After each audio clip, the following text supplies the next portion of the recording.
po kasi hipon.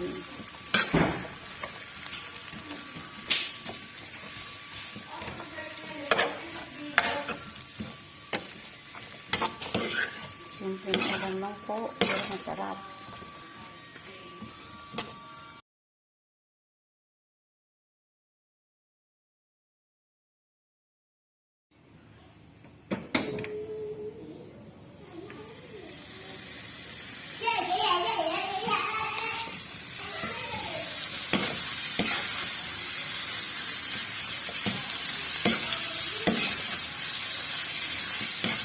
Isahin lang po natin yung repolyo.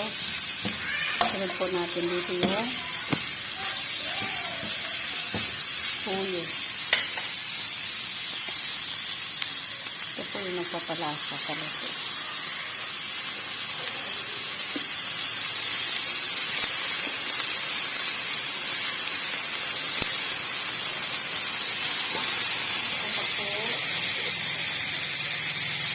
Isang kutsarang asukal na puti.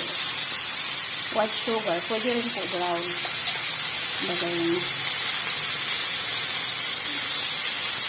Depende po sa inyo kung ano yung sabot niyo.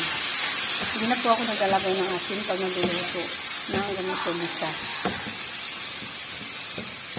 Ulo lang po at saka asukal. Panalo na po ang lasa.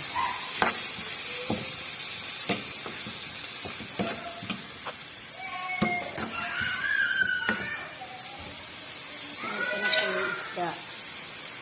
Ito po. Ito ang isda natin.